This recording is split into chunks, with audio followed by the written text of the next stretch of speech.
करो, क्या हुआ था? वो होगा जो होगा, अब बात मत करो। अरे बेटा आप शांत रहो, ठीक है? जो भी हुआ वो हुआ।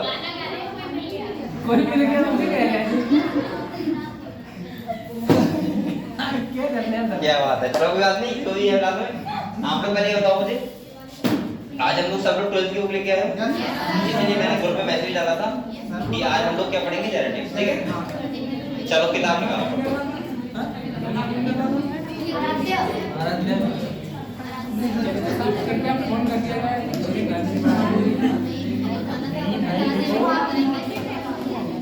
चलो किताब निकालो।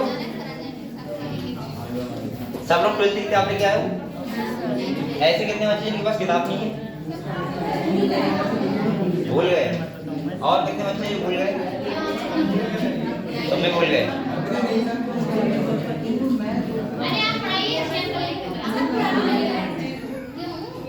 ऐसा तो नहीं किसी चीज पे बिल्कुल नहीं हो किताब है? चलो ठीक है, थोड़ी सी है।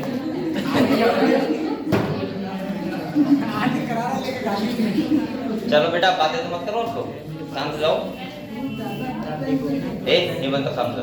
मैं क्या कह रहा हूँ बेटा, देखो सुनो बात पहले। कहीं ना कहीं हम लोगों का फर्स्ट ईयर हो गया कंप्लीट। क्या बचा है? फैमिली बची है। और क्या बचा है? कॉकरोच बचा है, सही है? और दूसरा, अरे रुक जाओ बेटा शांत रहो। दूसरा हम लोग अब 12th स्टार्ट करेंगे और मुझे लग रहा है चलेगा 1-2 मंथ तक 12th चलेगा लगातार, ठीक? जब तक 12th हो नहीं जाता। और ये लगभग आपका फरवरी तक हो जाएगा मेरे हिसाब से, हो जाना चाहिए फरवरी। और उसके बाद हम लोग मार्च अप्रैल से फिर से पढ़ेंगे, ये रिवीजन करेंगे, ठीक है? अगर आपकी क्लास बंद नहीं हुई बायोलॉजी की तो, सही है? अगर छुट्टी नहीं हुई तो ऐसा शेड्यूल मैंने देखा है कि फरवरी में क्लास नहीं है बायोलॉजी की, तो मैं आप लोग भी सपोर्ट करना थोड़ा। मैं भी उनसे कहूँगा कि क्लास कंटिन्यू रखें, ठीक है? तो बेटा आप लोग जेनेटिक्स निकालो। मैं उसको पहले समझाता हूँ। हमारा फर्स्ट चैप्टर जो है वो है क्या है? Principles of and variation.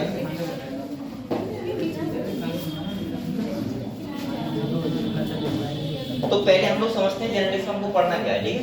एक बार समझते हैं।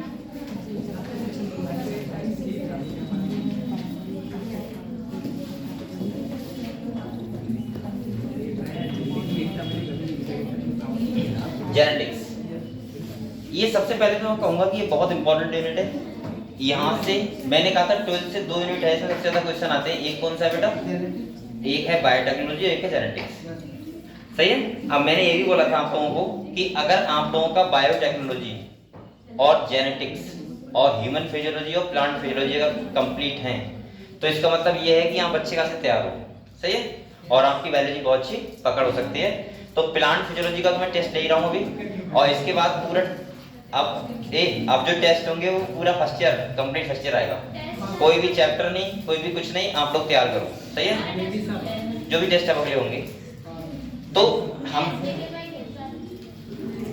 क्यों नहीं दे पाओगे? कितने कब है टेस्ट? 21 को है ना? मोबाइल बैठेंगे? चलो भाई मोबाइल ले आना, क्या करें? आपको भी मिलेगा क्या? मुझे क्यों मिलेगा? लेकिन यहाँ पे मिल सकता है हम लोगों को। मिल सकता है, 3 साल में मिलेगा। आपको मिलेगा, 3 साल में मिला नहीं अभी। 3 साल में मिला है। सुना जा रहा है कि मिल सकता है। एक ठीक है, आप लोग ना लेना हो तो मुझे दे देना, ठीक है? यहाँ पे टैबलेट मिलेगा। ठीक है, चलो ठीक है बेटा, यहाँ पे समझो हम लोग। आपको ही बोलूंगा, जेनेटिक्स का मतलब होता है, यहाँ पे मैं आपको समझाऊं जेनेटिक्स है क्या पहले, ठीक है? उसके बाद हम लोग इसके बारे में पढ़ेंगे। यहाँ पे 2 चैप्टर पढ़ेंगे। पहला पढ़ेंगे principles of inheritance and variation, और दूसरा चैप्टर पढ़ेंगे मॉलिक्यूलर बेसिस ऑफ इनहेरिटेंस। यहाँ पे है क्या, हमें पढ़ना क्या है यहाँ पे? तो बेसिकली हम पढ़ते हैं जेनेटिक्स का मतलब होता है जहां हम जीन्स की स्टडी करें। कहाँ करें? जीन्स की स्टडी करें, या क्रोमोसोमल पैटर्न को देखें कि कैसे क्रोमोसोम बिहेवियर करते हैं हमारी बॉडी में। या मैं बेसिक बोलूंगा कि यहाँ पे ये समझाना चाह रहे थे मेंडल जी कि कैसे कैरेक्टर ट्रांसफर होते हैं पेरेंट्स टू प्रोजेनी। मैं बोल सकता हूँ जनरेशन टू नेक्स्ट जनरेशन कैसे कैरेक्टर ट्रांसफर होते हैं, वो सब हमें किसने समझाया था? मेंडल ने। उन्होंने क्या किया था? एक्सपेरिमेंट किए थे, और उन्होंने ये समझना चाहा था कि जेनेटिक्स में एक्चुअली में देखो, उन्होंने एक्सपेरिमेंट क्या किए थे? सबसे दो टर्म आती है यहाँ पे, एक आता है इनहेरिटेंस। क्या होता है बेटा? इनहेरिटेंस। और एक होता है वेरिएशन। ठीक है, एक होता है इनहेरिटेंस, दूसरा क्या होता है? वेरिएशन। यहाँ पे ये समझाना चाह रहे थे, एक बोल रहा है बेटा, समझ नहीं आएगा आपको, बोलो मतलब। इनहेरिटेंस का मतलब साइंटिस्ट ये समझाना चाह रहे थे आप लोगों को कि किस पैटर्न में कैरेक्टर ट्रांसफर होते हैं। मतलब जैसे इसका मतलब ये हुआ कि जो ह्यूमंस होते हैं उनके जो बच्चा होगा वो ह्यूमंस की तरह होगा। अगर कोई एलिफेंट है तो उसका बच्चा कैसा होगा? एलिफेंट की तरह होगा। अगर कोई प्लांट्स है, जैसे आम का प्लांट है, तो उससे हमेशा आम का ही प्लांट बनेगा। ठीक है, तो ऐसा क्या होता है हमारी बॉडी में, सेल में ऐसा क्या होता है जो इस कैरेक्टर को ट्रांसफर करता है। ठीक है, उस टाइम नहीं पता था कि डीएनए होता है, अब तो आपको पता है डीएनए होता है। नहीं पता था कि आरएनए होता है, उन्हें नहीं पता था क्या होता है सेल के अंदर। और सोचो उन्होंने कितना दिमाग लगाया था कि उस टाइम पे ऐसे एक्सपेरिमेंट कर रहे थे जब कोई डिस्कवरी भी नहीं हुई थी। ना तो हुआ था सेल, वो सेल के अंदर ना तो क्रोमोसोम को जानता था, ना जीन को, और ना ही डीएनए को। ठीक है, बहुत बाद में पता लगा था ये बात कि हमारे बॉडी के अंदर क्या होता है, डीएनए होता है। तो आपको पता है कि भाई डीएनए होता है जो कैरेक्टर को क्या करता है? ट्रांसफर। सही है, पेरेंट्स टू प्रोजेनी। तो पहला इनका एक क्वेश्चन ये समझना था कि किस पैटर्न में ये क्या चीज होती है जो कैरेक्टर को ट्रांसफर करती है। ठीक है, दूसरा, अब मैं एक्वायर्ड कैरेक्टर की बात नहीं कर रहा हूँ। अगर किसी के फादर ऐसा नहीं क्रिकेटर है तो बच्चा क्रिकेटर बनेगा, वो एक्वायर्ड कैरेक्टर होते हैं। मैं बात कर रहा हूँ कि अगर फादर के 2 हाथ हैं तो बच्चे के भी 2 हाथ होंगे। अगर पेरेंट्स के क्या है, पूंछ है, तो बच्चे की भी क्या होगी? पूंछ होगी। अब आप लोग अपने ऊपर मत ले जाओ, चूहे की पूंछ होती है, सही है, एलिफेंट की पूंछ होती है, तो और ह्यूमंस की पूंछ नहीं होती है, तो नहीं होगी ना। तो ये क्या है, क्यों ऐसा क्यों होता है? दूसरा, फिर साइंटिस्ट ये समझाना चाह रहे थे वेरिएशन क्यों आते हैं। जैसे आपने देखा होगा फादर और मदर, अगर मान लिया दोनों गोरे हैं तो बच्चा काला हो जाता है, आपको पता होगा। और तो वो क्यों होता है? ऐसे भी होता है कि कभी 4 बच्चे हैं, 2 काले होंगे 2 गोरे होंगे, या पेरेंट्स और मम्मी पापा लंबे हैं लेकिन बच्चा कैसा हो जाएगा? गंठा हो जाएगा। तो ये भी समझाना चाह रहे थे कि वो ऐसा क्यों होता है, समझ गए? तो इसको लेके मेंडल ने एक्सपेरिमेंट किए। क्या किए? एक्सपेरिमेंट। अब वो किए थे मटर के प्लांट पे। अच्छा, यहाँ पे क्वेश्चन आता है कि सर मटर के प्लांट पे ही क्यों किए? तो बेसिकली ये है कि उसका लाइफ स्पैन कितना है? 3-4 मंथ का है। अगर वो हम पे मतलब ह्यूमन पे करते तो वो कितनी जनरेशन देख पाते? 1 या 2, तब तक वही खत्म हो जाते भाई। एक आदमी पैदा होता है, उसके बाद शादी होती है, फिर बच्चे होते हैं, तो एक जनरेशन देख ली। अब उसकी जनरेशन को देखने के लिए वो हो जाते हैं। तो ऐसे एक्सपेरिमेंट ना होते हैं। एक्सपेरिमेंट मतलब होता है कि ज्यादा से ज्यादा हम जनरेशन को देख पाएं, क्योंकि यहाँ जेनेटिक्स को लेकर कर रहे थे। तो हम लोग इस चैप्टर में ये भी समझेंगे। तो यहाँ पे हम लोग टोटल समझेंगे कि कैसे हमारी बॉडी में ऐसा क्या होता है डीएनए के पास, जो वही जो डीएनए चाहेगा वैसे कैरेक्टर ट्रांसफर होंगे। भाई जैसा डीएनए होगा वैसा ही आपको पता है एमआरएनए बनेगा, और वैसा ही क्या बनेगा? प्रोटीन। और जैसा हमारी बॉडी में प्रोटीन बनेगा वैसा ही क्या बनता है? स्ट्रक्चर बनता है किसी भी एक पर्सन का। ठीक है, चाहे वो एनिमल हुआ, चाहे वो प्लांट हुआ, कुछ भी हुआ। ठीक है, तो हमें ये समझना है कि हमारे सेल में कैसे प्रोटीन का फॉर्मेशन होता है। सही है, इस चैप्टर में हम लोग ये भी समझेंगे। तो सबसे पहले तो हम ये समझते हैं कि मेंडल ने कौन कौन से एक्सपेरिमेंट किए और उन एक्सपेरिमेंट से उन्होंने क्या क्या पता लगाया। ठीक है, तो ये सब हम जेनेटिक्स में पढ़ेंगे। तो हम लोग स्टार्ट करेंगे। तो सबसे पहले यहाँ पे आप लोग ये बताओ मुझे, आप लोग सब जो सेल के बारे में जानते हो, सेल के बारे में जानते हो, उसके बाद आपका न्यूक्लियस होता है, न्यूक्लियस के अंदर होता है जेनेटिक मटेरियल। क्या होता है?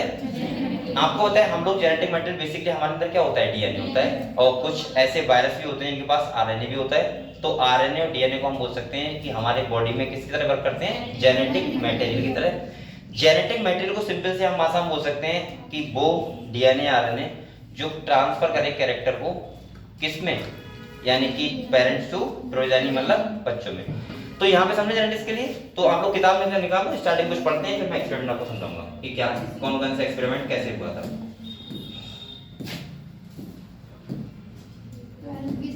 अरे सॉरी, गलती है ना,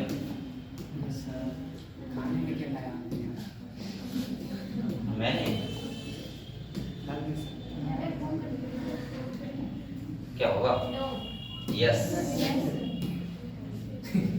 कहाँ गई मेरे पहले?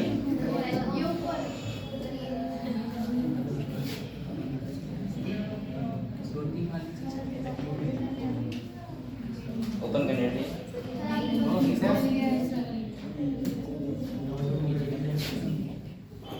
इसमें क्या हो जाता है?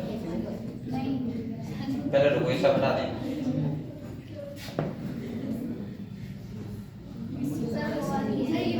ये बात ना, हाँ ऐसे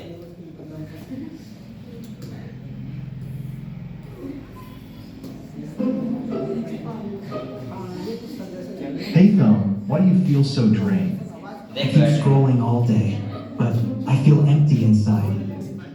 That's because you've been scrolling it all along. ठीक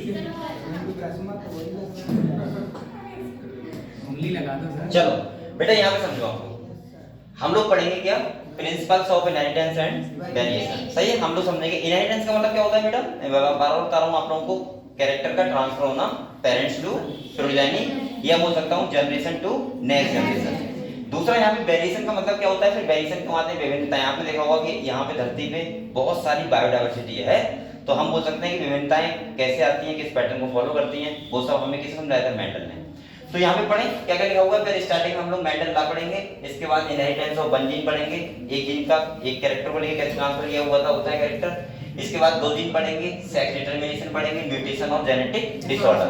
तो यहाँ पे आपको बहुत सारी नई नई नॉलेज मिलेगी और ये चैप्टर बहुत इंपॉर्टेंट है, ठीक है। तो ये करके बात करते हैं। देखो यहाँ पे क्या लिखा है, have you ever wondered why an elephant always gives birth only to a baby elephant and not some other animal.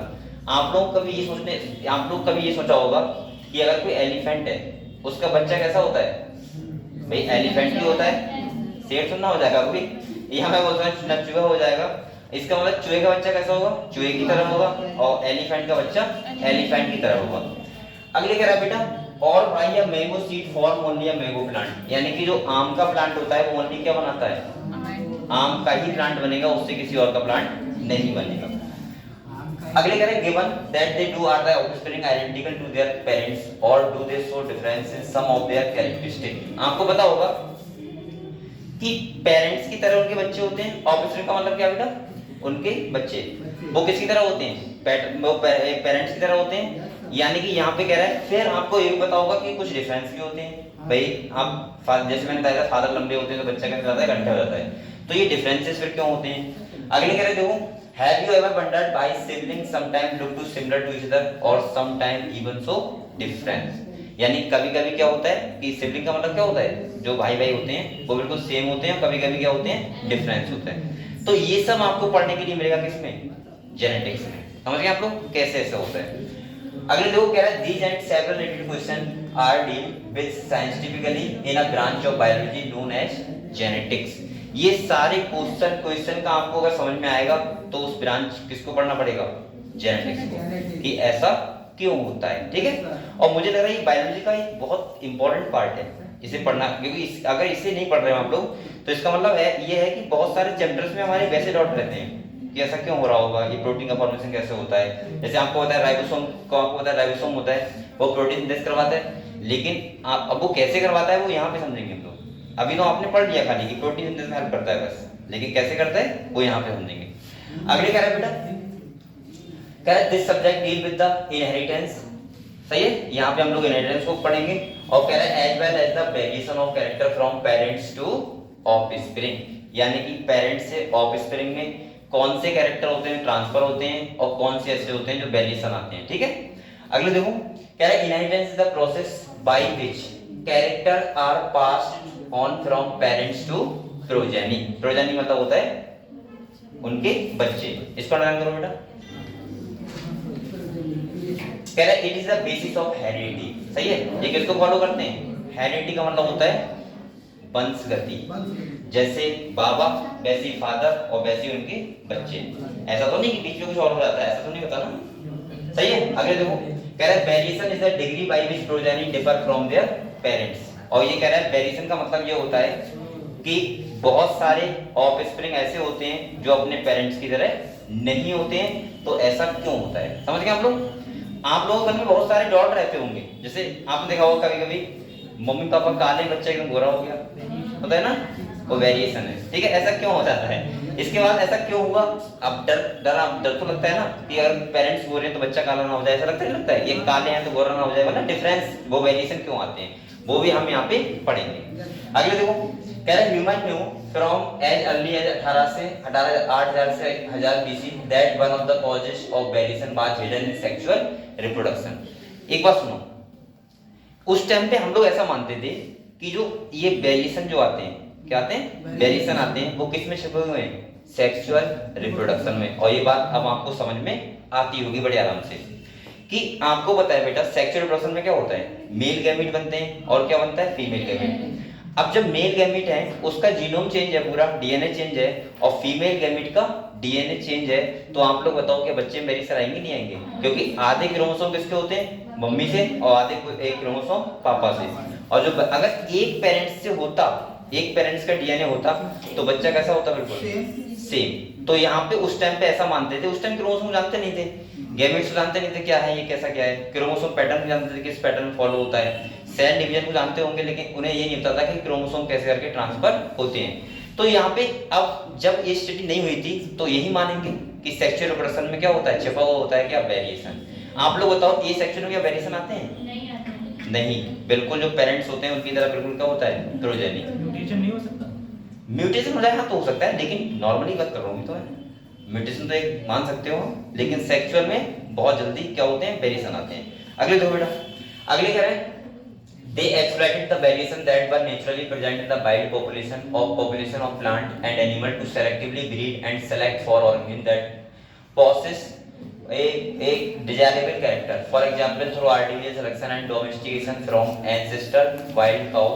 और ये कह रहा है इंडियन ब्रीड साहिवाल काउ इन पंजाब। यहाँ देखो हम लोग वेरिएशन वैसे भी ला सकते हैं, जैसे आपने देखा होगा कि अगर हम कोई एक आर्टिफिशियल इंसेमिनेशन कराएं, ठीक है, ये मैंने सिंपल सा एग्जांपल बता रहा हूँ, जैसे गाय होती है कोई नॉर्मल गाय, नॉर्मल का मतलब जो यहाँ पे होती है गाय, उसको अगर हम आर्टिफिशियल इंसेमिनेशन करा के और उसका जो बच्चा होगा वो कैसा बना सकते हैं, जो ज्यादा दूध देता है, अरे वो गाय होती ना हाइब्रिड, उसको ऐसा बना सकते हैं। तो ये क्या है, हमने अपना डिजायरेबल कैरेक्टर उसमें ट्रांसफर करके हम वेरिएशन भी क्रिएट कर सकते हैं, समझ गए। और इसका एग्जांपल सिंपल सा है, कौन सा बेटा, जैसे पंजाब में साहिवाल काउ इन पंजाब। साहिवाल काउ होती है, दूध बहुत ज्यादा देती है, तो आर्टिफिशियल हाइब्रिडाइजेशन करवा के हम ऐसा कर सकते हैं। आगे देखो, अब देखो बेटा क्या है, we must however recognize that through our ancestors knew about the inheritance of character and variation, they had very little idea about the scientific basis of these phenomena। यहाँ पे समझना बहुत जरूरी है कि ये वेरिएशन और कैरेक्टर इनहेरिटेंस कैसे हो रहे हैं, समझ गए। तो अब हम यहाँ पे पढ़ेंगे मेंडल्स लॉ ऑफ इनहेरिटेंस, ठीक है। अब इसको स्टार्ट करते हैं।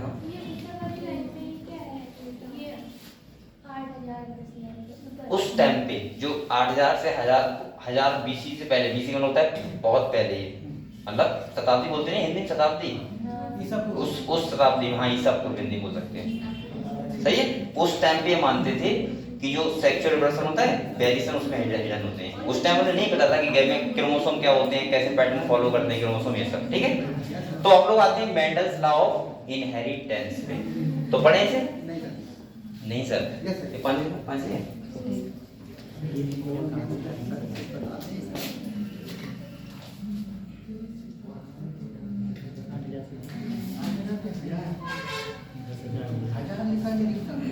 हजार में कैसे चला जाएगा? ये देखिए 8000 पे 1000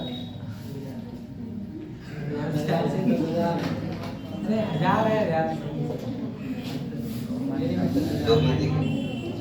चलो मेंडल्स लॉ ऑफ इनहेरिटेंस देखते हैं।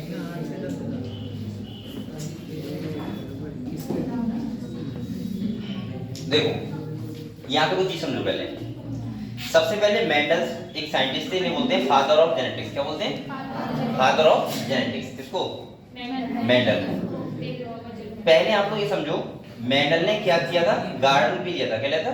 गार्डन बी लिया था, जिसका बॉटनिकल नेम क्या होता है? पाइसम सैटाइव। पहला क्वेश्चन कि सर गार्डन बी को क्यों लिया था? सही है, वो किसी और को भी ले सकते थे। देखो आप लोग बताओ, अगर आप generation to generation character transfer हो रहे हैं, उनमें अगर वेरिएशन देखना चाहते हो, तो इसका मतलब ऐसा होना चाहिए कि वहां पे कंट्रास्टिंग कैरेक्टर ज्यादा हो। कंट्रास्टिंग मतलब समझते हो क्या होता है? मैं आपको सिंपल समझा रहा हूँ। देखो यहाँ पे एक होता है कंट्रास्टिंग पेयर ऑफ कैरेक्टर, ये क्या होता है वो समझो।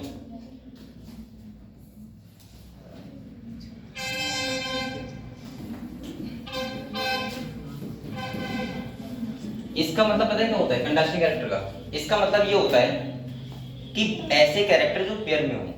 जैसे अगर मैं ह्यूमंस की बात करूं, तो आप लोग बताओ ऐसे कंट्रास्टिंग कैरेक्टर कितने होंगे जिनमें हम वेरिएशन देख पाए? वेरिएशन का मतलब समझ रहे हो?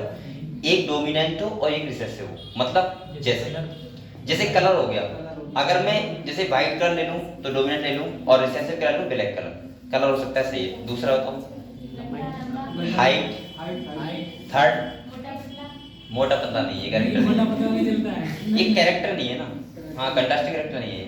तीसरा बताओ, जैसे मैं बोल सकता हूँ आइस कलर ले सकते हो, और क्या रख सकते हो इसके अलावा, ब्लड ग्रुप ले सकते हो, हाँ कंट्रास्टिंग कैरेक्टर ले सकते हो, हाँ चलो ये ले सकते हो। और बताओ, बस इतनी हो गए। अब सोचो जो मटर का प्लांट था उसमें कितने थे, 7। कितने थे, 7। यानी कि प्लांट हाइट थी, सीड कलर था, पॉट शेप था, सीड एक कलर वो क्या सीड शेप हो गई, सीड कलर हो गया, फ्लावर की पोजीशन हो गई। ये सारे 7 पेयर कंट्रास्टिंग कैरेक्टर थे किसमें, मटर में। दूसरा सुनो, आप लोग ये समझ पा रहे हो कि मैं ये कंट्रास्टिंग कैरेक्टर की बात क्यों कर रहा हूँ यहाँ पे, इसलिए कर रहा हूँ बेटा। एक बार बताओ, कंट्रास्टिंग कैरेक्टर हमेशा पेयर में होते हैं, किसमें होते हैं, पेयर में। अगर पेयर में नहीं होंगे तो आप डिफरेंस कैसे पता लगाओगे। अगर सोचो ये दुनिया में एक ही मार्कर होता तो मैं क्या इसको अच्छा है बेकार बता सकता था, नहीं। इसे अच्छा कब बताऊंगा, जब इसके कंपेयर में बेकार रखा होगा, और इसे बेकार कब बताऊंगा, अच्छा रखा होगा। तो इसका मतलब ये हुआ कैरेक्टर किसमें होनी चाहिए, पेयर में। आपने हाइट क्यों बोला, क्योंकि हाइट के पेयर में कैरेक्टर होते हैं, एक लंबा होता है एक क्या होता है, घंटा। अब आप लोग हाथ का कैरेक्टर क्यों नहीं बोले, क्योंकि सबके पास दोनों हाथ होते हैं, 2 ही हाथ होते हैं, उसमें आप लोग डिफरेंस क्रिएट नहीं कर पाओगे। तो सबसे पहले हमें ये पता होना चाहिए बेटा कि यहाँ पे मेंडल ने कौन कौन से कंट्रास्टिंग कैरेक्टर लिए थे।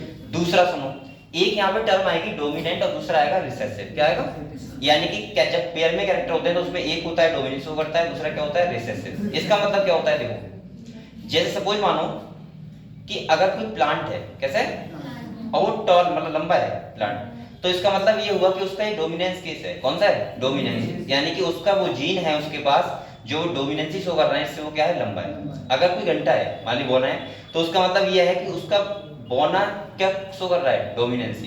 तो आप लोग बताओ, अगर कोई लंबा होगा तो उसका घंटा वाला कैरेक्टर क्या हो जाएगा, रिसेसिव। क्या हो जाएगा, रिसेसिव। समझ गए, डोमिनेंस का मतलब होता है प्रभावी, जो हमें दिख रहा है, जो दिखता है कल, सही है। जैसे कलर ले लो, कुछ भी ले लो, कलर ले लो, अगर कोई गोरा है तो उसका मतलब क्या होगा, कि उसका डोमिनेंट कैरेक्टर क्या हो जाएगा, गोरा हो जाएगा। कोई काला है तो डोमिनेंट कैरेक्टर क्या हो जाएगा, काला हो जाएगा। जो प्रभावी हो, मतलब जो अपना कैरेक्टर को इन्फ्लुएंस कर रहा हो किसी बॉडी में, समझ गए आप लोग। तो डोमिनेंट और रिसेसिव, तो मेंडल ने कौन सा केस डोमिनेंट लिया था और कौन सा रिसेसिव लिया था, पहले ये समझते हैं, ठीक है। तो देखो यहाँ पे बेटा आप लोग देख सकते हो, यहाँ पे ये कैरेक्टर है, कितने हैं, 7 होंगे, देखो सही है। पहला सीड से, दूसरा सीड कलर, तीसरा फ्लावर पोजीशन, चौथा पॉट से, पांचवा पॉट कलर, इसके बाद फ्लावर पोजीशन, इसके बाद स्टेम हाइट, ये लिए थे। अब आप लोग देखो यहाँ पे ये भी देखना जरूरी है कि डोमिनेंट उनने क्या लिया था और रिसेसिव में क्या। तो देखो यहाँ पे देखो, सबसे पहले सीड शेप की बात करें, किसकी बात करें, शेप। सीड शेप 2 टाइप के हो सकते हैं, या तो वो राउंड होगा या कैसा होगा, रिंकल्ड। रिंकल्ड का मतलब क्या होता है, झुर्रीदार, पिच का होगा। तो इसका मतलब राउंड जो था वो कैसा था, डोमिनेंट केस था, और रिसेसिव में क्या लिया था, रिंकल्ड। ऐसे इन्होंने सीड कलर लिया था। तो सीड कलर आपको पता है बेसिकली कैसा होता है, येलो होता है। तो येलो केस कौन सा हो जाएगा, उसका डोमिनेंट, और रिसेसिव क्या हो जाएगा, ग्रीन। इसके बाद अगर हम बात करें फ्लावर कलर की, तो वायलेट लिया था किसमें, डोमिनेंट में, और व्हाइट लिया था रिसेसिव। अगर हम पॉट शेप की बात करें तो फुल, जो पॉट शेप था फुल, वो फुल ही होता है ना, डोमिनेंस होगा, और कॉन्स्ट्रिक्टिव क्या होगा, रिसेसिव केस में होगा। अगले कह रहे हैं पॉट कलर, तो बेटा यहाँ पे क्या लिया था, ग्रीन डोमिनेंस में और येलो रिसेसिव। ये उसका उल्टा है, ध्यान रखना, सीड कलर का, सही है। अगले देखो फ्लावर पोजीशन, एक लिया था एक्सियल, एक क्या लिया था, टर्मिनल। एक्सियल डोमिनेंट में, टर्मिनल रिसेसिव में। एक्सियल का मतलब क्या होता है, बीच में हो फ्लावर, और टर्मिनल मतलब क्या होता है, टॉप पे हो। अगले देखो स्टेम हाइट, तो टॉल लिया था उन्होंने किसमें, डोमिनेंट, और रिसेसिव में क्या लिया था, ड्वार्फ। एक बार जल्दी से आप लोग इनको अगर किसी बच्चों को याद नहीं तो कर लो, क्योंकि यहाँ पे जनरली आप ऐसे ही पढ़ समझ सकते हो जब आपको सारी चीजें पता होनी चाहिए, ठीक है। करो, सबको पता है, एक बार देखो, रिवाइज कर लो, करो रिवाइज करो, नहीं पूछूंगा मैं।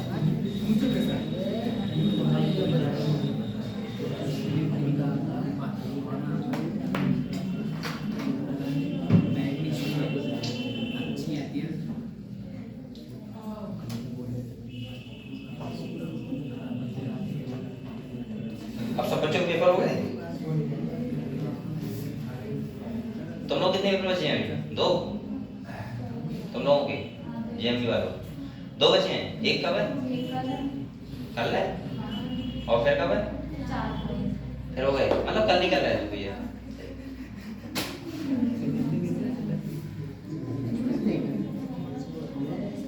क्योंकि आप लोग पता है जेनेटिक्स छुट्टी मत करना, वरना आपको ये इंपॉर्टेंट क्वेश्चन है। सही है? कल आपको छुट्टी और कर लेना, उसके बाद आप लोगों को पढ़ने आना, ठीक है?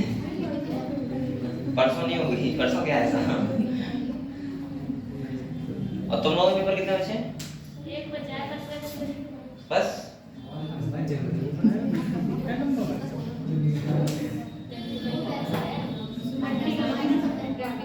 चलो ये बताना बेटा जल्दी। तुम बताओ मुरलीधर, बातें कर रहे हो याद नहीं कर रहे हो? ये बताओ बेटा। हाँ बताओ, जो प्लांट हाइट ली थी, डोमिनेंट क्या ली थी? डोमिनेंट किसमें? और उसमें बोना, वो देख के बता रहा है। चलो सभी देख के वो तो वहां पे भी लिखा है। हाँ वहाँ भी लिखा है। और से चलो ठीक है, याद कर लिए पहले बता सब लोग, याद है सबको? तो आगे बढ़े फिर, ठीक है। तो यहाँ पे सबसे पहले हम लोग पढ़ेंगे क्या? Mendel's law of inheritance. तो पहले पढ़ लेते हैं क्या क्या यहाँ पे लिखा हुआ है, वो सब लाइनें पढ़ने उसके बाद पढ़ेंगे, ठीक है? तो यहाँ पे देखो क्या लिखा है,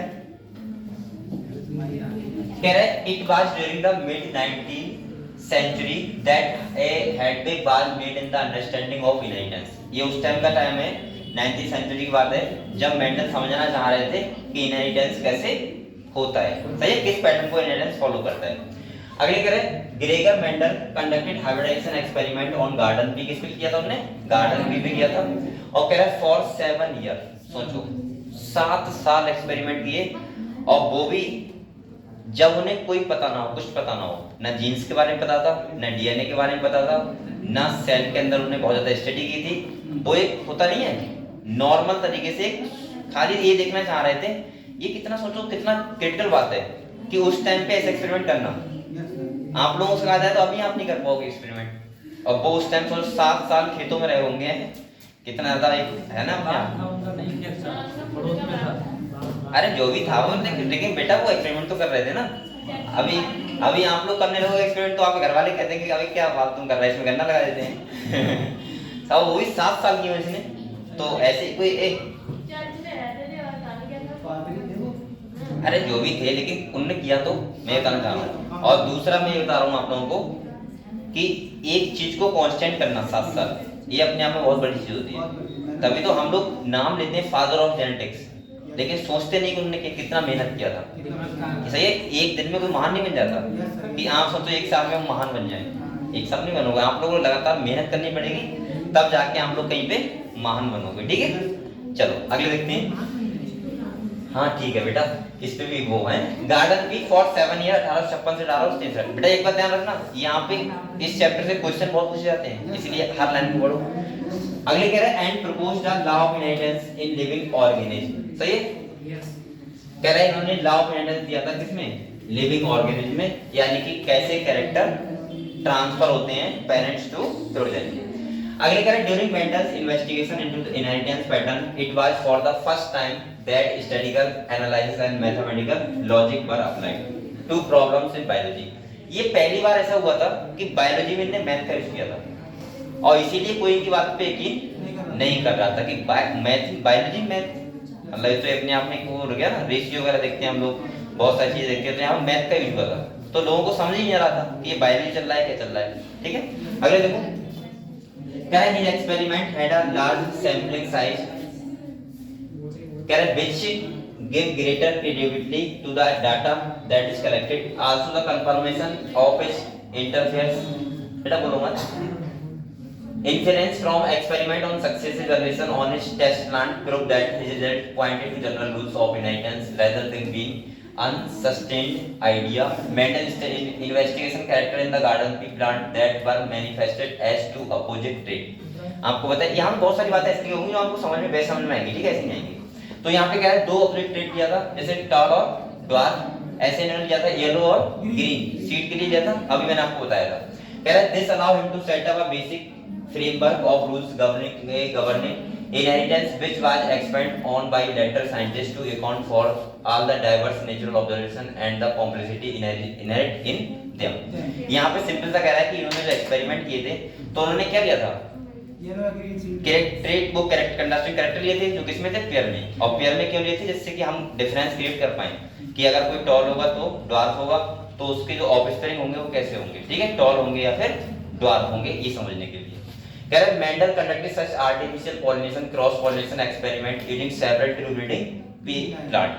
ट्रू ब्रीडिंग का मतलब क्या होता है, जो प्योर या तो टाल हो या फिर क्या हो, ड्वार्फ हो।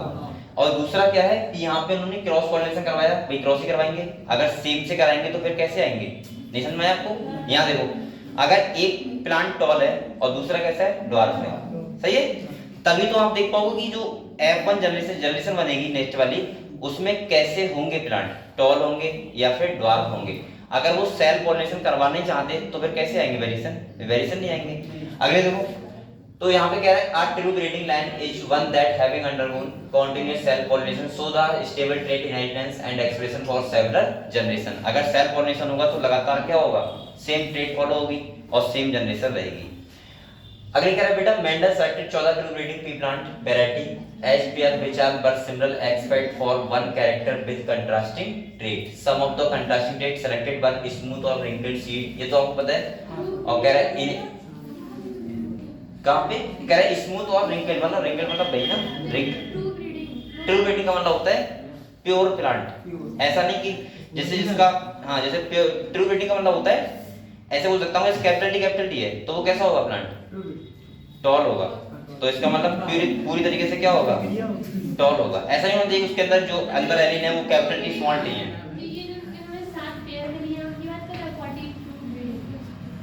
तो उन्हीं के बीच तो कराओगे और किसके बीच कराओगे, वो करेंट उन्होंने जो कैरेक्टर लिया उनको देख के तो कराओगे, तो भाई तो ब्रीडिंग होगा और क्या होगा। अगले देखो कह रहा है गार्डन और yellow pots that toll or dwarf plants. यहाँ पे देखो यहाँ समझो सही, इन्होंने एक बार बताओ, इन्होंने ये कंट्रास्टिंग कैरेक्टर लिए थे ये वाले इन ट्रेट को फॉलो करके और उन्होंने क्या कहते हैं एक्सपेरिमेंट किए थे। जैसे अगर कोई टॉल प्लांट लिया है तो टॉल होगा प्योर तरीके से, ड्वार्फ लिया है तो ड्वार्फ होगा। अगर कोई राउंड लिया है तो एक तरफ राउंड लिया होगा प्योर तरीके से और एक तरफ रिंकल्ड। ऐसा नहीं ले सकते कि जिसके अंदर एलिन कैपिटल टी स्मॉल टी हो, सही है, जिससे तुम्हें पता कैसे लगेगा कि जो ऑब्जर्विंग हो कैसे होंगे। तो आप लोग ये समझ गए कैसे किया था। अब हम लोग अगले देखते हैं। तो ये तो आपको पता है contrasting trait study by Mendel pea, जैसे स्टेम हाइट था, flower colour, flower position, pod shape, pod colour, seed shape और सीड कलर। और यहाँ पे कह रहा है क्या क्या लिया था वो भी आपको पता है, क्लियर है।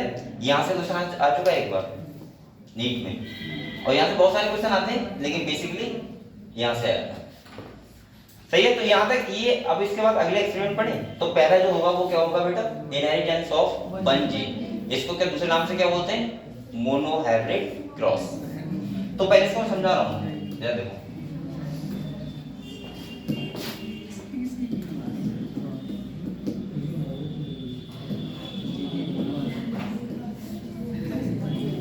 देखो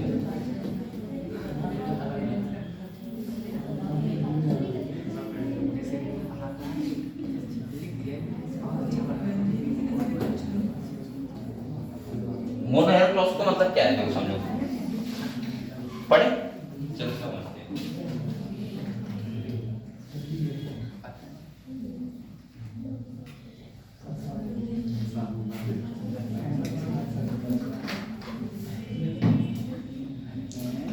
देखो बेटा एक बार समझ में आ गया तो क्लियर हो जाएगा, ठीक है आपको मोनोहाइब्रिड। यहाँ पे क्या हुआ था, यहाँ पे ये हुआ था सिंपल से, देखो पहले इन्होंने क्या लिया, पेरेंटल जनरेशन ली, क्या ली, पेरेंटल जनरेशन।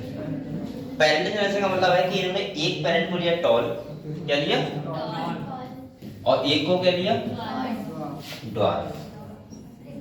तभी तो हमें पता लगेगा ना कि अगर एक टॉल होगा एक कैसा होगा, ड्वार्फ होगा, तो उसके ऑफस्प्रिंग कैसे होंगे, ठीक है। अब यहाँ पे बात सुनो, एक जीन होता है, क्या होता है, आप लोग जीन समझते हो, जीन समझ रहे हो ना। उस जीन के पास कितने एलील होते हैं, दो। कितने होते हैं, दो एलील होते हैं।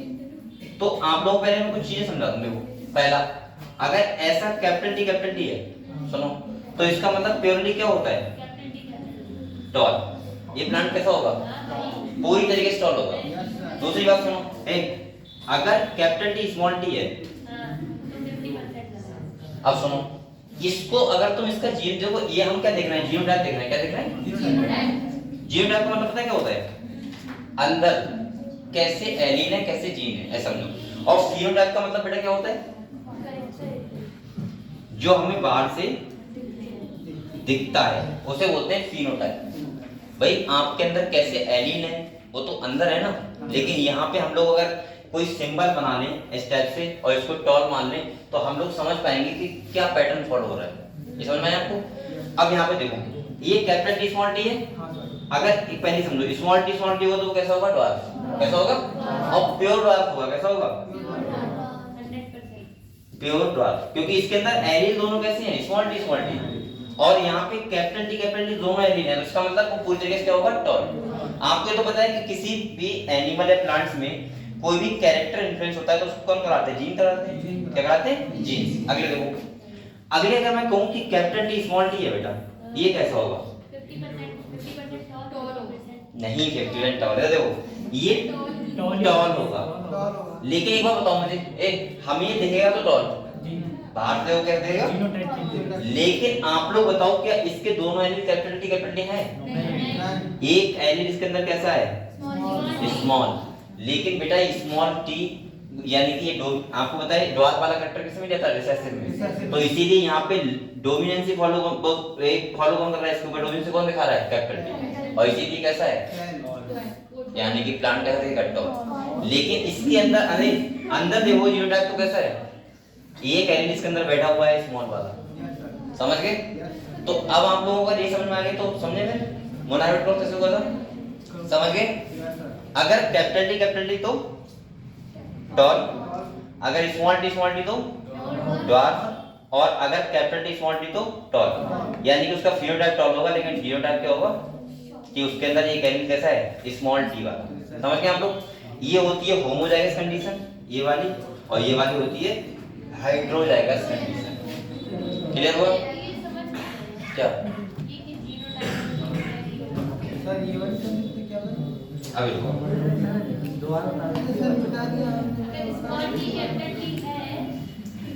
अभी रुको, ये समझ में आ जाएगा, लॉ ऑफ डोमिनेंस पढ़ोगे समझ में आ जाएगा। यहाँ देखो, ऐसे सुनो, घर में दो भाई होते हैं, एक बड़ा होता है एक छोटा होता है, सही है। आप लोग का डोमिनेंस को कौन करता है, छोटा वाला करता है, किसका काम करता है, डोमिनेंस को करता है बड़ा वाला, समझ लो।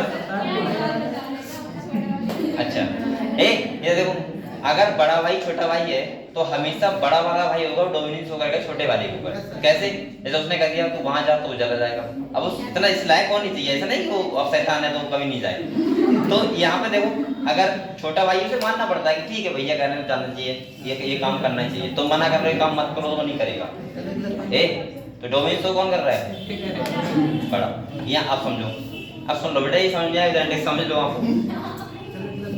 बातें मत कर रहा था। ये देखो, मैं ये बता रहा हूँ, एक जीन होता है कोई, और जीन क्या करता है, किसी कैरेक्टर को इन्फ्लुएंस करता है। जीन के पास क्या होते हैं, दो एलील होते हैं, क्या होते हैं, जैसे क्रोमोसोम पेयर में होते हैं, ऐसे एलील भी किसमें होते हैं, पेयर में होते हैं। ये बात समझ गए आप लोग। अब ये मैं टी लिख रहा हूँ, इसलिए लिख रहा हूँ बेटा, वो टॉल की बात कर रहा हूँ। अगर मैं जैसे रेड की बात करता तो क्या लिखता, आर, सही है। अगर मैं ए और क्या राउंड की बात करता तो क्या लिखता, आर लिख देता। रिंकल की बात करता तो क्या लिखता, स्मॉल आर, यानी कैपिटल आर में राउंड तो रिंकल में वेव जाएगा। ये समझ गए। येलो की बात करूंगा तो बाई, कैपिटल बाई और स्मॉल बाई। आपको ये पता होना चाहिए कि डोमिनेंस कैरेक्टर कौन सा है, रिसेसिव कौन सा है, ये पता है आप लोगों को। आप देखो यहाँ पे मैं ये कह रहा हूँ बेटा, अगर अभी समझ गए आप लोग, जैसे एलील पेयर में होते हैं ऐसे क्रोमोसोम भी तो पेयर में होते हैं, होते नहीं होते, और दोनों एलील मिलके एक कैरेक्टर को क्या करते हैं, इन्फ्लुएंस करते हैं। समझ गए आप लोग। अब देखो, पूरा खेल है जीन का, कि आपके पास कौन सा डीएनए है और उस पे कौन से जीन प्रेजेंट हैं, और वो जीन किसी भी कैरेक्टर को क्या करते हैं, हमारी बॉडी में इन्फ्लुएंस करते हैं। आप लोग बताओ एक बात, अगर मान लिया एलिफेंट का डीएनए है, पूरा खेल तो डीएनए का है ना, जैसे एलिफेंट का डीएनए तो उसके अंदर जीन अलग होंगे, हमारे डीएनए के अंदर जीन अलग होंगे, तभी तो हमारे अंदर अलग प्रोटीन बन रहा है, उसके अंदर अलग प्रोटीन बन रहा है। क्लियर हुआ। लेकिन बकाया जो मैकेनिज्म वो सेम है, जैसे आप रेस्पिरेशन कर रहे हो वो सेम है, वो तो एक बॉडी का एक प्रोसेस है ना। अब देखो यहाँ पे मैं ये कह रहा हूँ कि एनिल किस में होते हैं, हमेशा पेयर में। किस में होते हैं? अब आप लोग बताओ, ये कैरेक्टर टॉल का है, तो टॉल के लिए मैंने डोमिनेंट किया था ना, तो मैंने लिख दिया कैपिटल टी, कैपिटल टी। अब दूसरा सुनो, अगर स्मॉल टी है बेटा, स्मॉल टी, ठीक है, स्मॉल टी है, तो यहाँ पे ये है, ये हमेशा कैसा होगा, ड्वार्फ। ये बात समझ गए आप लोग? सुन लो पहले, बोलूंगा, अगर कैपिटल टी स्मॉल टी है, सही है, तो ये हम देखेंगे और फिनोटाइप कैरेक्टर देखेंगे, बाहर से देखेंगे, तो ये हमें कैसा दिखेगा, टॉल। लेकिन इसके अंदर एलिल कौन सा है, देखो स्मॉल वाला, ड्वार्फ वाला, इसका मतलब इसका जीरो टाइप कैसा है, दोनों टाइप का है।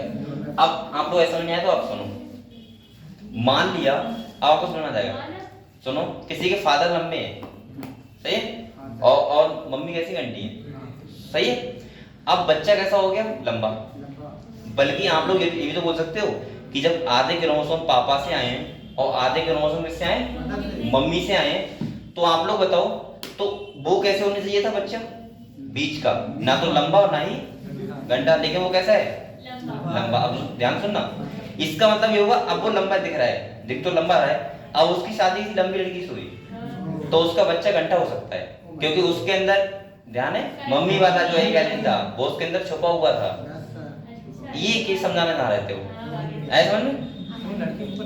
अब सुनो, अब सुन तो लो, अब मैं बता रहा हूँ डोमिनेंसी कौन सा एलिमेंट करेगा, वैसे ही हो जाएगा। हाँ, अब सुनो तो, अब आप लोग बताओ, जो तुम्हें लंबा दिख रहा था मेल, और फीमेल जो शादी हुई वो लंबी थी, तो उसका मतलब 100% बच्चे कैसे होने चाहिए, लंबे। लेकिन उसकी मम्मी घंटी थी ना पहले, तो उसके अंदर एक एलिल वो था जो कैसा था, रिसेसिव में था, लेकिन वो बॉर्न वाला था, इसीलिए बच्चे कैसे हो गए, बॉर्न। समझ गए? तो है, अब आप लोग ध्यान रखना, अगर शादी करो तो ये मत देखना कि दूसरा कैसा है, ये देखना उसके पेरेंट्स कैसे हैं। अब आप लोग सोच रहे होंगे सर आज की इस दुनिया में अगर सही इंसान मिल जाए वही बहुत है, उसके पेरेंट्स को भी देखो, ये कितनी बड़ी बात है। चलो कोई बात नहीं, क्योंकि आपको पता है उसके पेरेंट्स से क्या मिला होता है, उसके लिए जेनेटिक मेकअप मिला होता है, और जो जेनेटिक जीनोम होता है वो पेरेंट्स से ही मिला है, और अगर उसके पेरेंट्स किसी टाइप से जेनेटिक डिजीज कुछ भी है तो बच्चे को ट्रांसफर हो सकता है। मम्मी वाला है कि मतलब वो ट्रांसफर दोनों केस बता रहा हूं, तो एक एग्जांपल लीजिए खाली, पापा मम्मी, समझ गए आप लोग? तो मेंडल यही समझाना चाह रहे थे। अब देखो ये वाला बताओ, ये वाला देखो टॉल दिख रहा है तुम्हें, लेकिन इसका एक एलिल कैसा है, ड्वार्फ वाला है। अब इसकी अगर प्रोजेनी होगी तो वो ड्वार्फ हो सकती है। अब आपको समझ में आएगा, ये एक्सपेरिमेंट सुनो, बोलो मत कभी, अरे जेनेटिक समझाना एक बहुत टास्क है बड़ा। यहाँ देखो क्या समझ रहे हैं हम लोग, मोनोहैबिटस। अगर आप लोग चीजों को ऐसे समझोगे तो आप लोग बहुत लॉन्ग टाइम तक इंग्लिश से आता रहेगा। अगर आप लोग ऐसे समझोगे कि एक्सपेरिमेंट खाली किए हुए हैं, हमें याद करना है, तो वो नहीं समझ पाओगे आप लोग, ठीक है?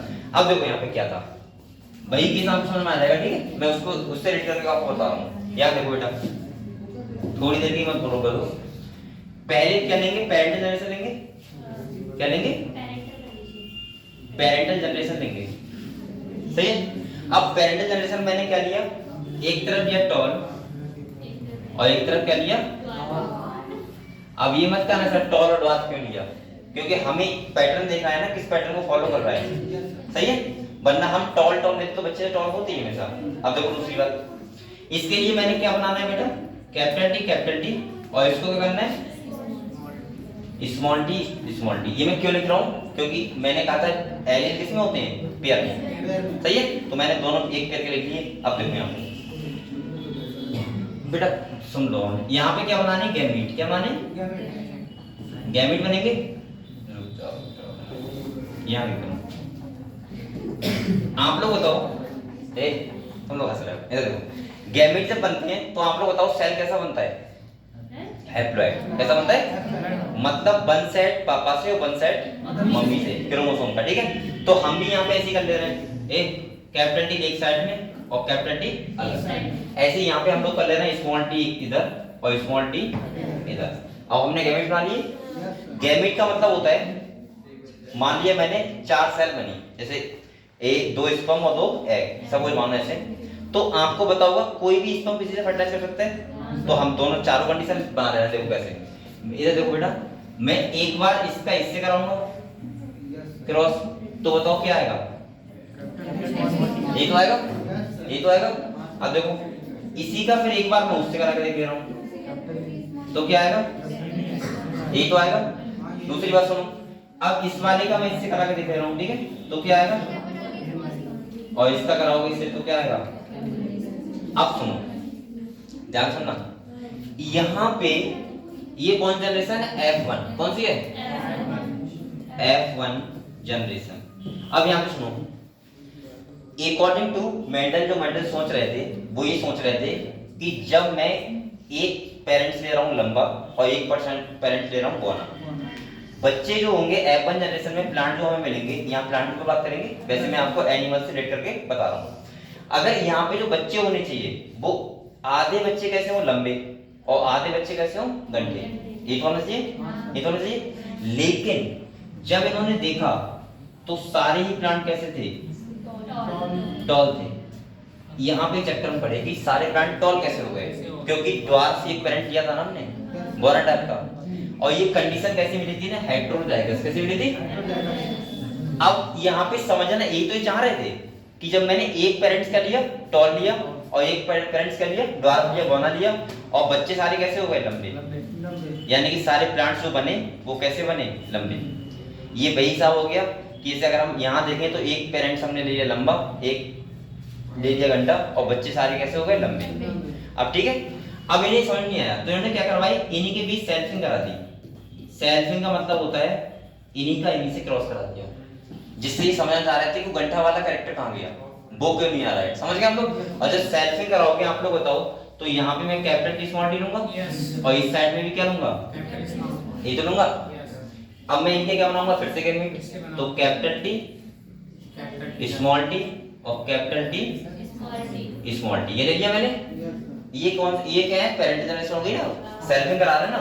क्यों करा रहे हैं, क्योंकि हमें बोलने वाला कैरेक्टर नहीं मिला बच्चों में, ये देखना चाह रहे थे। अब देखो अगले देखो बेटा, तो मैंने अभी क्या लिया था, कैपिटल टी स्मॉल टी, और एक तरफ क्या लिया था, ये तो लिया था। गैमेट बनाओगे तो कैसे बनेंगे, ये फिर से बन गए गैमेट, बोलूंगा बेटा वैसे समझ लो, गैमेट बना दिए। अब मैं क्या कराऊंगा, क्रॉस, तो मैं एक बार इसका इससे कराऊंगा तो क्या आएगा बताओ, एक बार इसका कराऊंगा तो क्या आएगा, एक बार इसका तो, और इसका कराऊंगा तो मिल गया, तो वो होने वाला कैरेक्टर हाँ गया, ओके रहेगा। यहाँ देखो, आप देखो ये देखो, ये कौन सा स्मॉल टी है, ये कौन सा कैरेक्टर है, होने वाला, आ गया। अब तुम वैसे वाला समझो जो तुम समझना चाह रहे हो एनिमल भाषा में। देखो पेरेंट्स कैसे हैं, मेल कैसा है, लंबा है, और फीमेल कैसी है, गंटी। बच्चे सारे कैसे हो गए, लंबे, लंबे हो गए। अब क्या होगा, जो लंबा दिख रहा है लेकिन उसके अंदर अगर जीन है तो वो एक एलील कैसा है, बोलने वाला, जो अभी छिपा हुआ है, दिख नहीं रहा है, ठीक है। अब देखो मैंने जो सुनाया था, अब जो बच्चा था जो लंबा हुआ है, उसका मैरिज हुआ लंबी लड़की से, सही है। लेकिन अब यहाँ पे क्या होता है कि लंबा लड़का भी और लंबी लड़की भी है, लेकिन बच्चा कैसा हो सकता है, बोना। समझ में आया, ये मेंडल ने समझाया था मोनो हाइब्रिड क्रॉस। देखिए किसके, अरे तो अब तुम कभी कैंडिडेट चेंज कर रहा है, इससे करते चलना। हाँ ये बात सही है, तो मैं तो एक ही एलील, अगर एक भी एलील गड़बड़ है तब भी तो ऐसा हो जाएगा, ये बताना चाह रहा हूँ। अब सुनो, हाँ ये टेस्ट क्वेश्चन चलाएंगे, देखो यहाँ पे सुनो, समझ गए आप लोग कि मेंडल ने इस एक्सपेरिमेंट से क्या समझना चाहता। जैसे हम लोग होते नहीं, बहुत चक्कर में रहते हैं कभी कभी कि अरे दोनों लोग तो गोरे थे, बच्चा कैसे काला हो गया, पता नहीं रहता है, या दोनों लोग काले थे, बच्चे कैसे गोरे हो गए सारे, तो ये प्रॉब्लम रहती है, समझ गए कैसे होता है। तो इसीलिए मैं कह रहा हूँ, इसीलिए खाली ये मत देखना कि लड़की या लड़का को मत देखना, उसके पेरेंट्स को भी देखना कि कहीं ना कहीं वो भी लंबे हैं नहीं है, सही है। तो यहाँ पे देखो, तो यहाँ पे आप लोग बताओ, अबे यहाँ पे हम दो क्या देखते हैं, दो केस देखेंगे। एक देखेंगे बेटा फिनोटाइप, ये कौन जनरेशन है? F2 F2। तो एक तो देखते हैं फिनोटाइप, एक क्या देखते हैं जीनोटाइप। फिनोटाइप मतलब क्या होता है?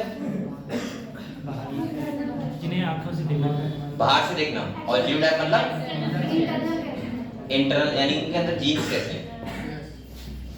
सही है। जीन प्रारूप। तो हमेशा किसी भी का भी फिनोटाइप देखा होगा, लेकिन साथ में जीनोटाइप भी देखा होगा। जीनोटाइप का मतलब न बहुत ऐसा होता नहीं, बहुत लोग बाहर से तो बहुत अच्छे दिखते हैं लेकिन अंदर से बहुत खतरनाक होते हैं। तो मेन चीज क्या है, पहले आप लोग क्या देखा करो? जीनोटाइप, इसके बाद देखा करो फिनोटाइप। तो यहाँ देखो, अगर मैं इसका फिनोटाइप देखूं तो ये टॉल है, ये तीनों टॉल नहीं है क्या? टॉल है ना। और ये कैसा है? ड्वार्फ। तो यहाँ पे ये हो जाएंगे टॉल, और ये क्या हो जाएगा बेटा? ड्वार्फ हो जाएगा। तो अगर मैं फिनोटाइप देखूं तो आप लोग बताओ 3 रेशियो क्या आएगा? 1। ये तो आएगा क्योंकि 3 लंबे हो, एक कैसा है? ड्वार्फ। दूसरा, अगर मैं इसका देखूं जीनोटाइप, क्या देखूं? जीनोटाइप। तो आप लोग बताओ, ये तो है प्योर टॉल, लेकिन ये प्योर टॉल नहीं होंगे क्योंकि ये टॉल तो है लेकिन प्योर टॉल नहीं है। और ये कैसा होगा? ड्वार्फ। मतलब रेशियो आएगा 1:2:1। मैं लिख दे रहा हूँ प्योर टॉल, ये खाली टॉल लिख दे रहे हैं यहाँ पे, और ये कैसा है? ड्वार्फ। समझ गए? तो इसका जो जीनोटाइप आएगा वो क्या आएगा? 1:2:1, और फिनोटाइप आएगा 3:1। एक बार आप लोग अपने हाथ से ये करके देख लो, जल्दी से कॉपी में। हाँ अभी करो, हाँ हो जाएगा तो क्या होगा, करके देखो, इधर बिना देखेगा तो।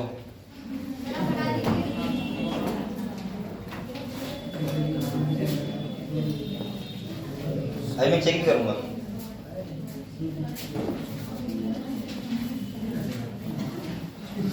फिर मैं एक बार फिर समझा रहा हूँ, इसके बाद हम लोग अगले बढ़ेंगे।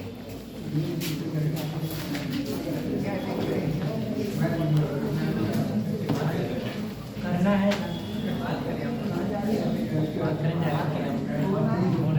कौन आया? किसका आ गया? किसका आ गया? सब बातें नहीं बताई।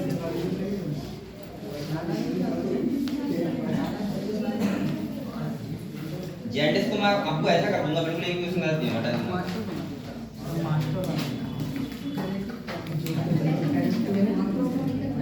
क्योंकि जेंटिस में पढ़ाते को मजा आता है।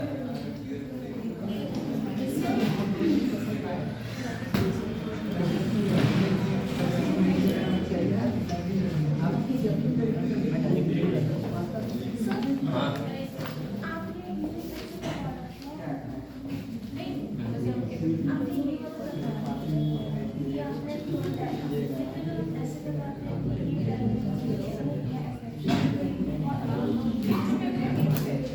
क्यों करवा रहे हैं? हमको हाँ तो है कोई दिक्कत नहीं। हाँ सब बता अभी बताऊंगा मैं बात में।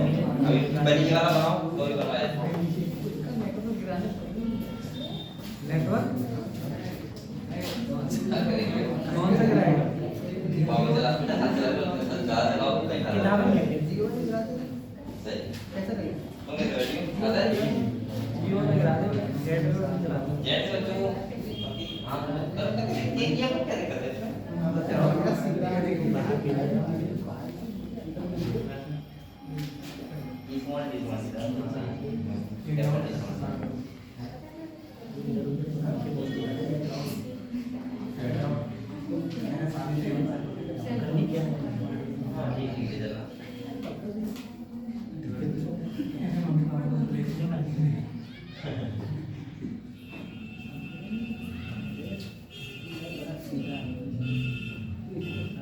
तो दोनों कर लोगे?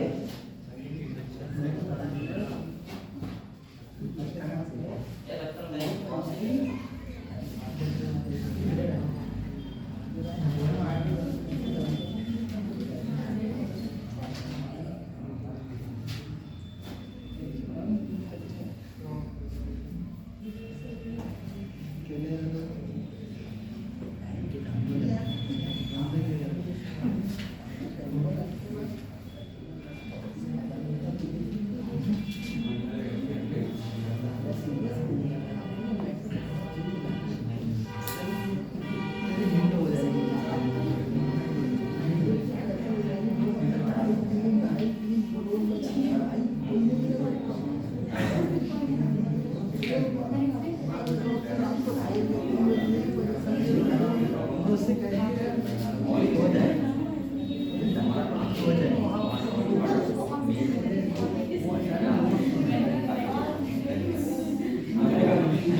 बना दिया सब लोगों ने?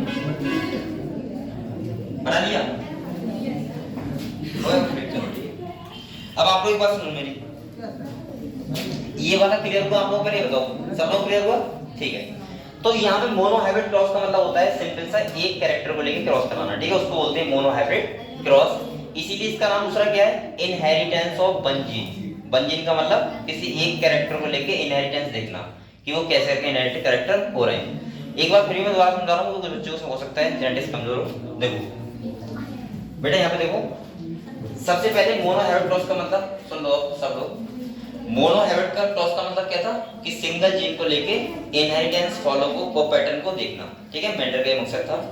जैसे उन्होंने एक कैरेक्टर ले लिया क्या, टॉल और ड्वार्फ, सही है? कोई भी ले सकते थे वो, लेकिन उन्होंने लिया टॉल और ड्वार्फ। यहाँ पे उन्होंने सोचना कि एक पेरेंट ने लिया टॉल, एक क्या लिया ड्वार्फ ले लिया, उसके गैमेट्स बनाए तो एलील सेपरेट हो जाते हैं। आपको पता है गैमेट के फॉर्मेशन टाइम पे, क्योंकि आपको पता है पेयर का क्रोमोसोम पेयर में होते हैं, उसका one set of chromosome father से आता है और one set of chromosome mummy से आता है। मतलब ऐसे मत बोलना कभी भी कि 23 पापा से 23 मम्मी से, 46 क्रोमोसोम के एक एक पेयर का एक एक आता है, तो इसका मतलब 23 आते हैं फादर से और 23 आते हैं मम्मी से। ऐसा नहीं होता कि आधे 23 आ गए पापा से, आधे 23 मम्मी से। हाँ वो बात सही है, लेकिन समझ रहे हो कैसे मैं बोल रहा हूँ? ठीक है, इसके बाद सुनो। हाँ ये जूते पेयर में होते हैं। अब आप लोग ऐसे नहीं कहोगे कि भाई पेयर का एक एक वो अलग चीज हो गई, एक वैसे हो गया कि आधे जूते ऐसे आधे वैसे हो गया ना, अलग वही सुनने लगा।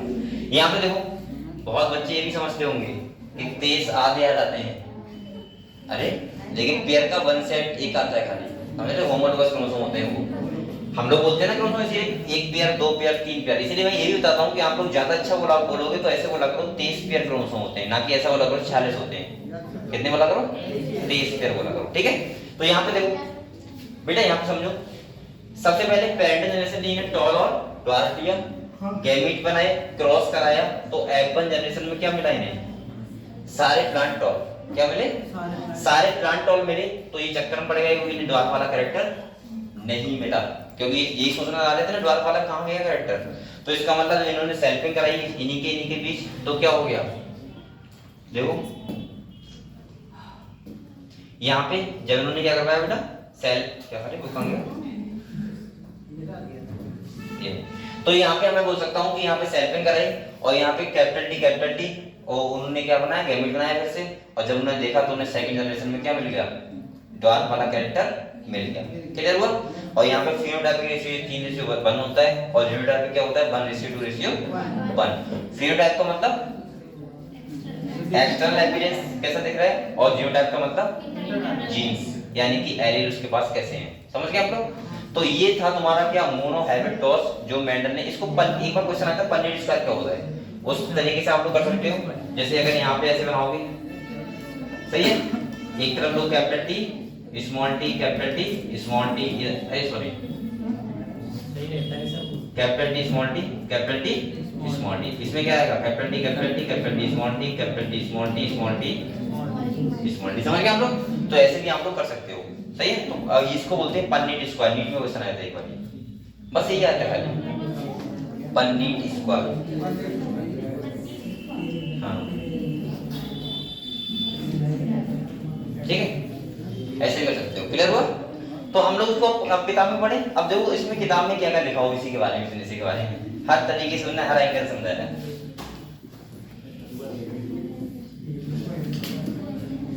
देखो यहाँ पे कह रहा है इनहेरिटेंस ऑफ वन जीन, जो भी मैंने पढ़ाया सब पे लिखा होगा। यहाँ देखो ये इन्होंने ऐसे किया था, ये देखो ये बेटा कैसा प्लांट है, टॉल है, ये कैसा है? ड्वार्फ। ये आपको देखने के लिए बता रहे हैं कैसे देखना चाहिए। यहाँ पे देखो F1 जनरेशन में क्या मिले? सारे टॉल मिल गए। और ऐसे भी हो सकता है, ध्यान रखना, जैसे उसने कह दिया कि 500 प्लांट टॉल हैं, 500 ड्वार्फ हैं, तो बताओ जो F2 जनरेशन में मिलेंगे वो कितने टॉल मिलेंगे, कितने ड्वार्फ मिलेंगे? ऐसे क्वेश्चन आते हैं। तो आप लोग बताओ कितने मिलेंगे?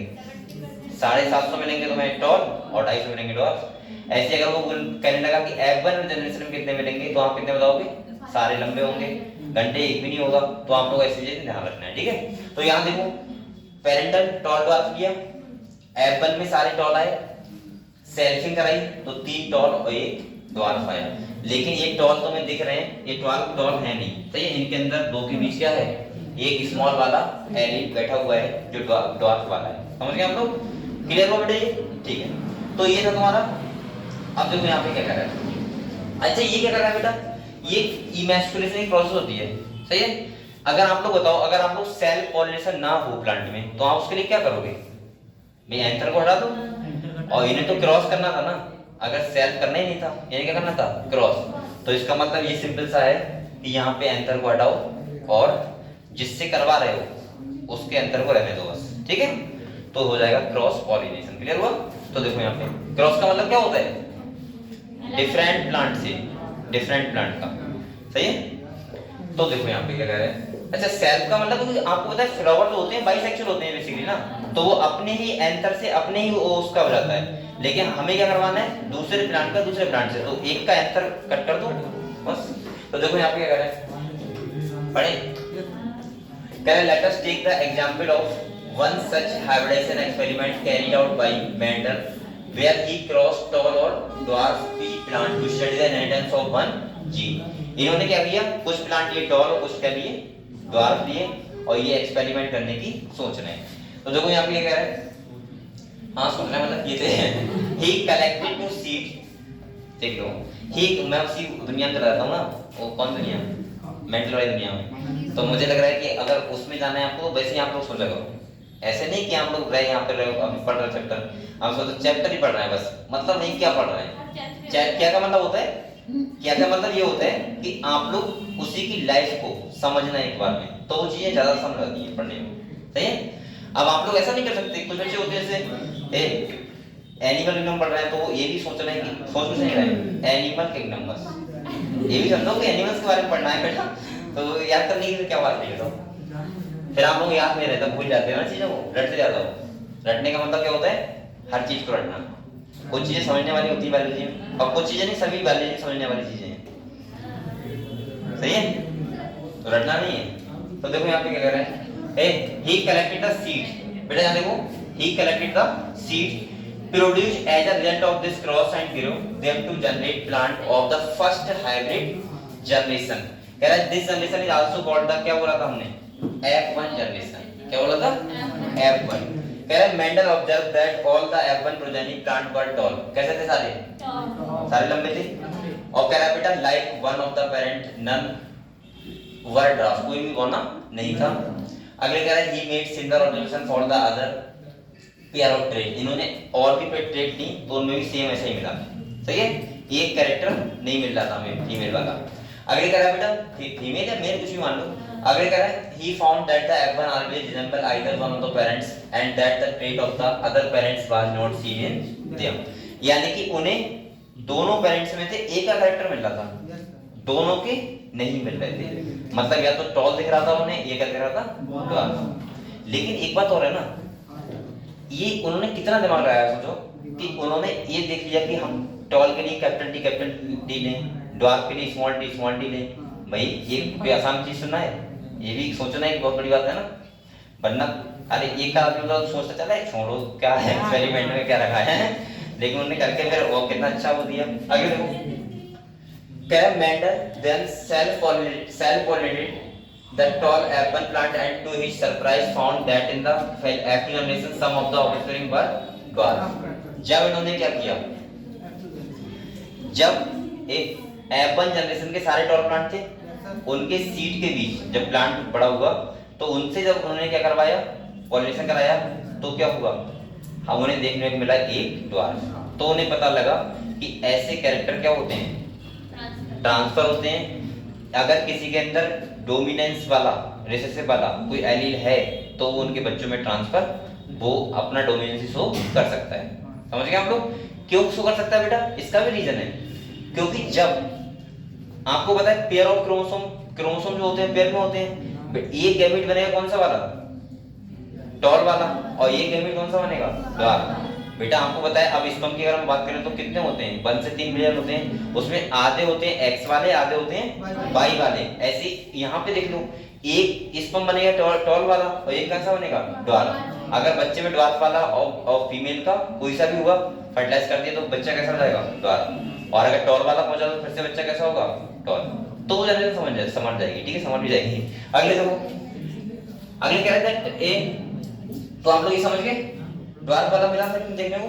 क्या रहता है? Character that was not seen in the F one generation was now express the proportion क्या था बेटा of plant that were dwarf were 1/4 थिक F2 plant by 3/4 of the F2 plants कैसे थे? टॉल थे। कैसे थे? टॉल।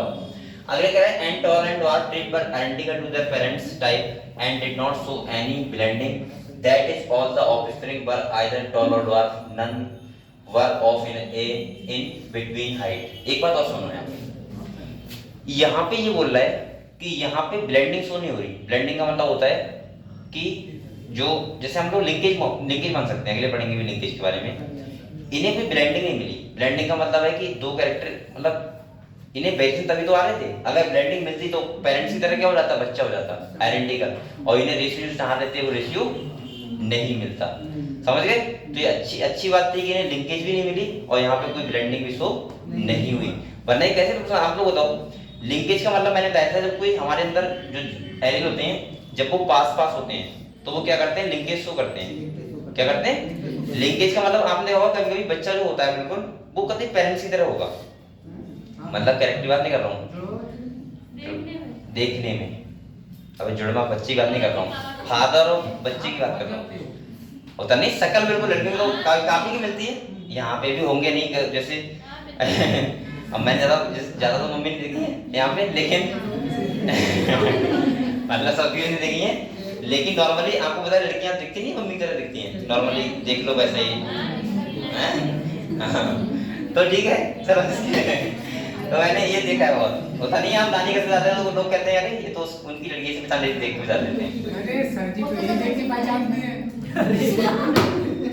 अरे आपने ये नहीं सुना है? सुना है फिर तो मैंने भी सुना है। मैं अपने मामा घर जाता हूँ तो ऐसे लोग पहचान लेते हैं इंटर का है तो फिर कुछ तो होगा। तो इसका मतलब क्या है कि इसका मतलब ये है कि कहीं ना कहीं पेरेंट्स से हम लोग होता है। तो उस केस में क्या होता है? उस केस में लिंकेज होती है। और लिंकेज का मतलब होता है कि सिंपल सा कि पेरेंट्स के कैरेक्टर हमें फ्री मिल जाते हैं। चाहे वो अच्छे हुए तो अच्छे मिलेंगे और बेकार हुए उसमें नुकसान भी है बेटा। अगर कोई बेकार कैरेक्टर है तो वो साथ में आ जाएगा। ठीक है, तो देखो वो बात मत करेंगे। अगले देखो बोलो मत। Similar result were obtained with the other trait that he studied. Only one of the parent trait was expressed in the F1 generation, while at the F2 stage both the trait were expressed. बार-बार ये बात देखना है, ठीक है? F1 में दोनों parents में से एक का कैरेक्टर ट्रांसफर हुआ था और F2 में दोनों हमें देखने को मिल गए। ठीक है, ड्वार्फ भी और टॉल। अगला क्या है बेटा? While at F2 stage both traits were expressed in the proportion कितना था? 3:1 ये था। और कह रहा था contrasting trait did not show any blending at either F1 और F2। कहीं पे भी ब्लेंडिंग शो नहीं हो रही थी। ठीक है, तो बेटा आप लोग बताओ उस वाले समझे आप लोग क्या हुआ था वहां पे? ठीक है, अगले अगले फिर से वही बताएगा। इसमें इतना जो ये थ्योरी लिखा हुआ है ना, आप लोग समझ गए सब बातें, बार बार वही बातें करेंगे। अलग लिखा हुआ है ना, हमको अलग तो है लेकिन समझो पहले अलग नहीं है। यहाँ देखो इतना क्या हुआ? तो आपने देखा कि F1 में किसी दोनों पेरेंट्स में से किसी एक के कैरेक्टर मिल रहे थे और F2 में दोनों के मिल रहे थे। किस रेशियो में? 3:1 में। क्लियर हुआ? ठीक है, अगले देखो बेटा। कह रहा है based on these observation Mendel proposed that something was being stably passed down unchanged from parent to offspring through the gametes over successive generation. यहाँ पे कह रहा है जब गैमेट्स बनते हैं इसी कारण से वेरिएशन आते हैं। समझ गए आप लोग कैसे आते हैं? क्यों आते हैं समझ गए? क्योंकि मैंने कहा था वन साइड ऑफ क्रोमोसोम आता है फादर से, वन साइड आता है मम्मी से।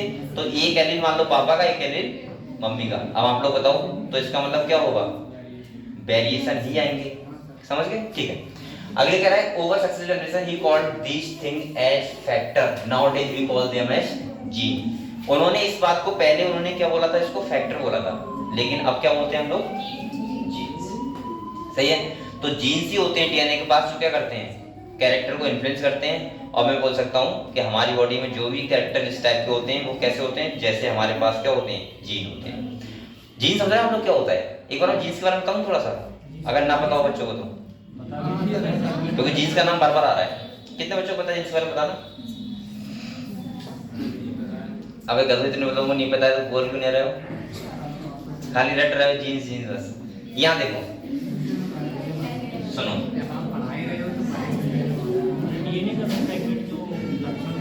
इधर देखो, यहाँ देखो बेटा, मैं आपको थोड़ा समझा रहा हूँ, ठीक है? कैसे होता है।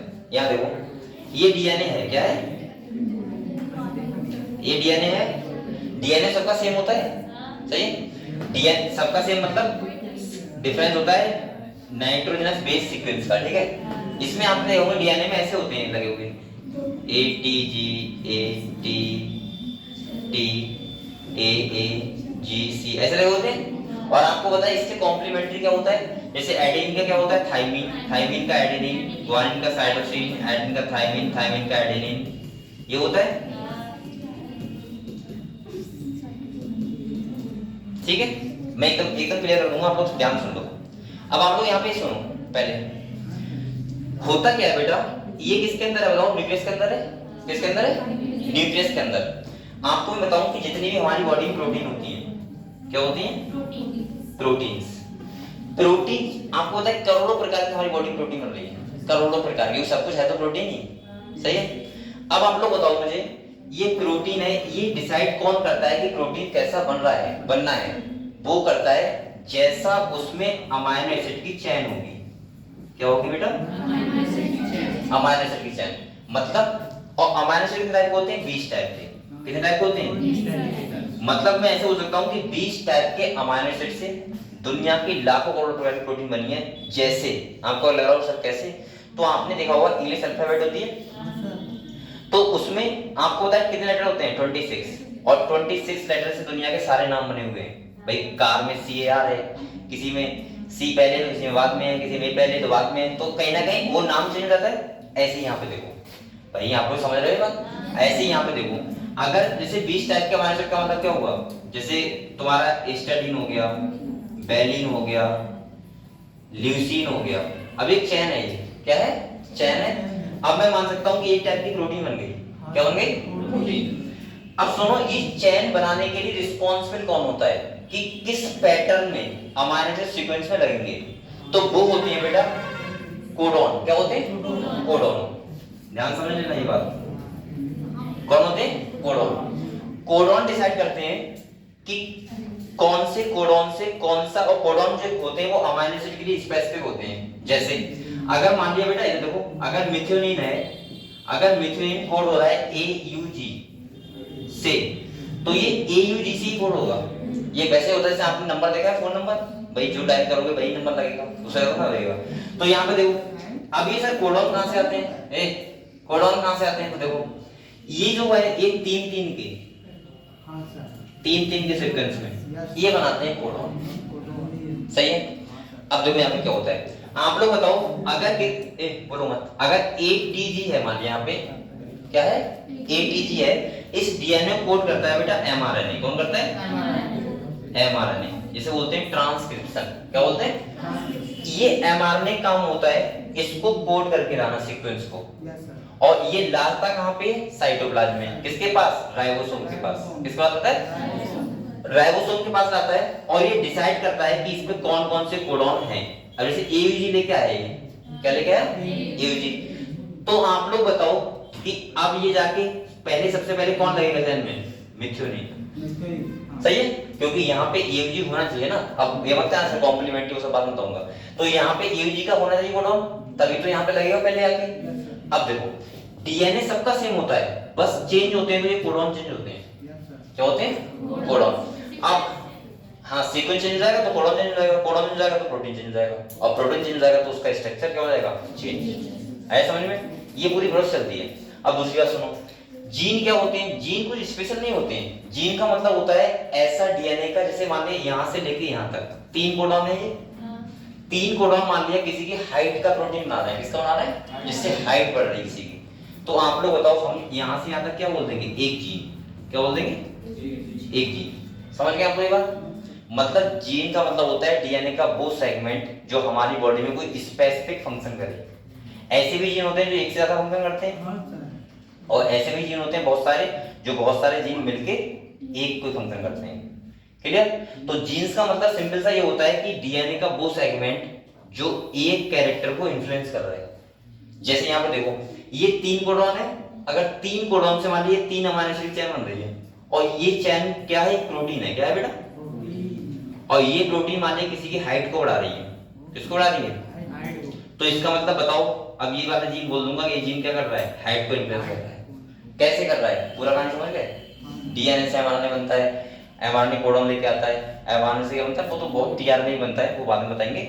लेकिन आप लोग ये कहानी समझ गए पूरा? तो जीन का मतलब सिंपल सा होता है डीएनए का वो सेगमेंट जो कोई स्पेसिफिक फंक्शन करे, उसे क्या बोलते हैं? जीन। सही है? तो मेंडल ने उस टाइम क्या बोला था उनको? फैक्टर। लेकिन क्यों मेंडल जीन के बारे में नहीं जानते थे, मेंडल को डीएनए के बारे में नहीं नॉलेज थी, मेंडल को उस टाइम ये नॉलेज कुछ भी नहीं थी। वो एक हवा में तीर चला रहे थे, लेकिन तो सही बैठ गया तो क्या हुआ? तो भाई एक्सपेरिमेंट सही बैठ गए। सही है? तो उसका मतलब ये हुआ कि कहीं ना कहीं वो सक्सेसफुल हो गए, और इसीलिए उन्हें फादर ऑफ जेनेटिक्स तब नहीं मिला जब उन्हें एक्सपेरिमेंट दिए। उनको डेथ तक हो गई थी उनकी, उसके बाद मैंने बोला गया फादर ऑफ जेनेटिक्स। क्या फायदा? मतलब तुम लोग नाम ऐड कर रहे हैं यहाँ पे, क्या फायदा? मतलब सबको है। अरे मैं मुझे पता भी नहीं चला, मैंने फादर ऑफ जेनेटिक्स बोला था।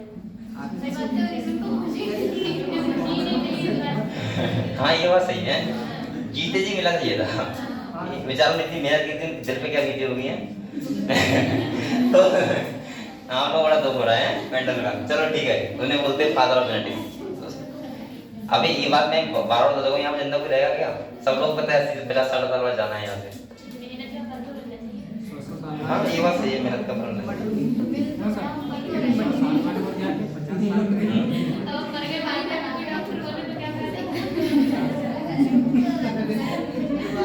क्या करिए? डॉक्टर बोले मरने के बाद। अच्छा ये बात बहुत अच्छी है, मुझे भी लगती है। ये बात सुनो, एक बात मैं आपको और बताऊं। आपने देखा होगा जैसे कोई पर्सन है, मैं पहले बता चुका हूं वैसे आपको। कोई पर्सन है, उसको दुख, और अगर वो दुखी है या सुखी है, जब तक कोई देखने वाला ना हो तब तक आप लोग बताओ उसके दुख का उसको सुख का क्या मतलब? भाई मैं अकेले कमरे में हूँ मान लिया, मैं बाहर दुनिया से मतलब नहीं है, सही, मैंने गेट लगा लिया है, अंदर हूँ।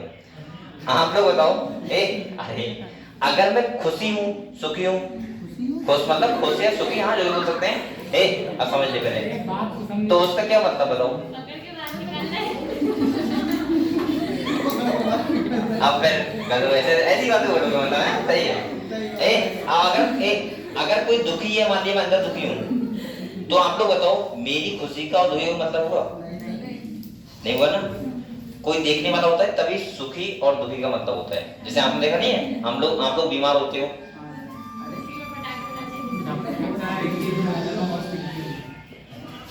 आपने देखा होगा कि जैसे आप लोग दुखी होते हो जाता ना, और आपके पेरेंट्स एक बार देखने की फीवर है आपको, तो नॉर्मली आपको लगता है हाँ मुझे दुख है, सही है। ड्रामा में यहाँ तो लगता है ना दुख है, अब आप दुखी हो बहुत ज्यादा, सही है, और आपको ये कहने वाले नहीं कि तुम दुखी हो, तो आपको लगेगा कि फिर मेरे दुख का मतलब क्या होगा, फिर तो मैं अंदर से फालतू का हूँ। तो इसका मतलब ये समझ लिया। चलो ठीक है, इसीलिए जो आदमी देखा नहीं है, जब कोई कुछ अचीवमेंट करता है तो वो क्या करता है? अकेले नहीं करता है। हेलो,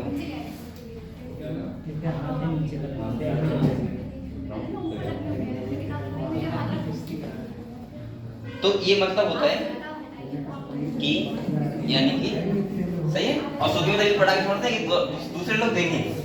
अगर आप अकेले ही सुखी हो तो क्या सकते हो मेरे को? ठीक है चलो कोई बात नहीं, यहाँ देखिए।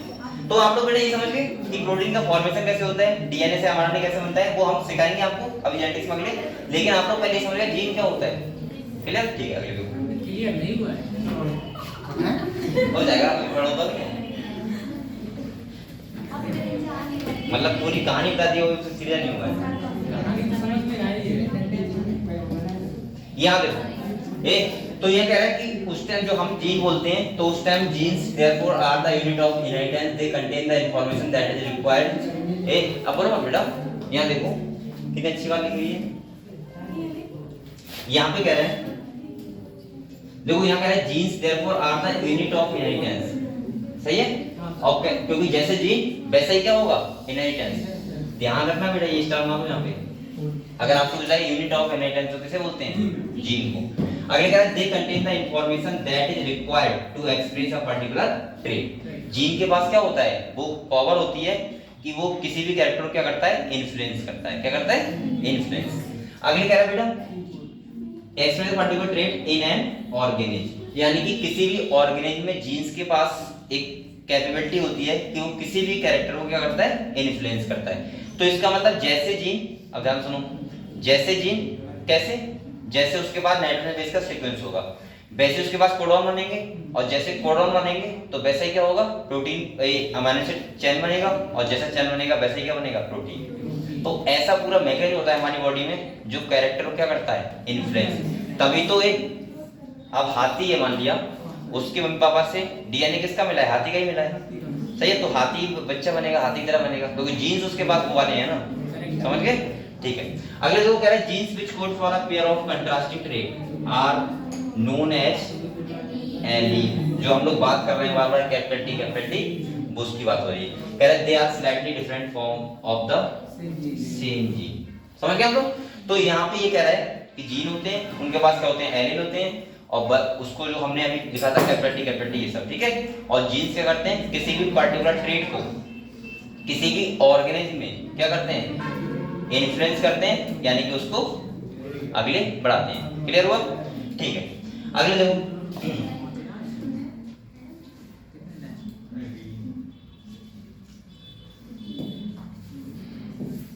यहाँ पे देखो बेटा, कह रहा है if we use alphabetical symbol of for each gene, तो कह रहा है then the capital letter use for the trait express at the F1 stage. ये कह रहा है कैपिटल का यूज हम वो करते हैं, तब करते हैं जो एक्सप्रेस ट्रेट हो रही है, मतलब हमें दिख रही है, यानी कि हम बोल सकते हैं डोमिनेंट केस। कौन सा?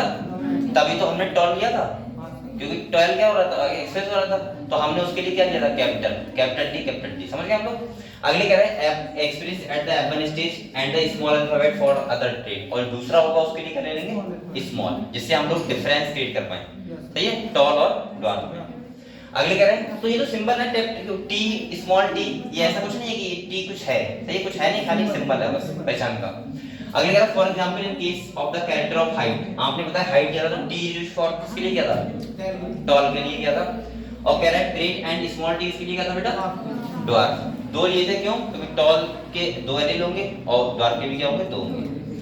अगले कह रहे हैं ड्वार्फ, और कह रहे हैं and capital T and small T R allele of each other, hence in plant the pair of allele for height would be, ये तीन हो सकते हैं, ये दो हो सकते हैं, हां sir, capital T small T, या फिर स्मॉल टी और हो सकता है क्या बताओ, ये तीन टाइप का हो सकता है, या तो कैपिटल टी होगा, या कैपिटल टी क्या होगा, स्मॉल टी, और यह क्या होगा, स्मॉल टी। समझ गए आप लोग? ठीक है। अगले देखो कह रहे हैं मेंडल आल्सो प्रपोज, बेटा ध्यान दो, कह रहे हैं Mendel also propose that in a true breeding tall or dwarf the variety of the allelic pair of genes for height are identical or homozygous. आप लोग बताओ बेटा, अगर सेम एलील है, कैसे सेम, जैसे कैपिटल टी स्मॉल टी, तो condition कौन सी है, होमोजाइगस, यानी कि ट्रू ब्रीडिंग प्लांट है, मतलब यहाँ पे कोई भी एक्सेप्शन नहीं है, हमें डर नहीं है यहाँ पे कि स्मॉल वाला कैरेक्टर इसके टॉल के पास हो सकता है, टॉल के पास ए ड्वार्फ के पास टॉल वाला कैरेक्टर हो सकता है, ऐसा यहाँ पे कुछ भी नहीं है। अगली देखो बेटा, अगले देखो कह रहे capital T and small T R called genotype of the plant while the descriptive term हम बोल सकते हैं टॉल और ड्वार्फ। मैंने कहा था कैपिटल टी तो टॉल बोलते हैं, स्मॉल टी तो क्या बोलते हैं द्वार। अगर एक और कह रहा है आर द फिनोटाइप, फिनोटाइप का मतलब होता है हमें दिखता है।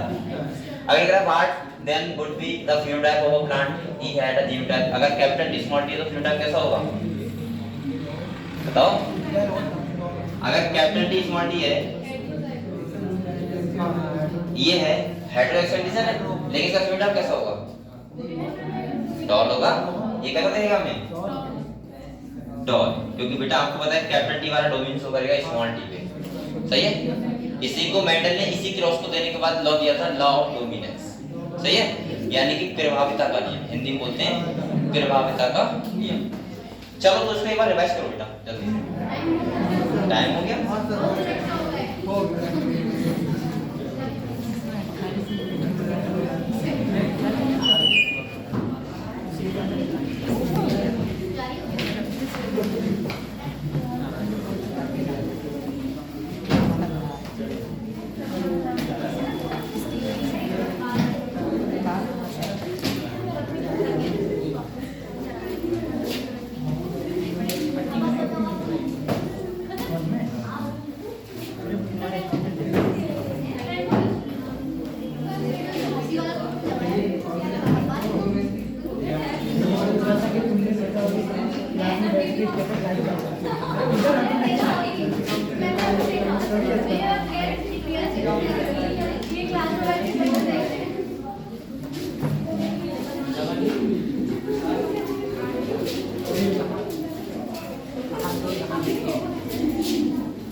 अब इतनी अच्छी बने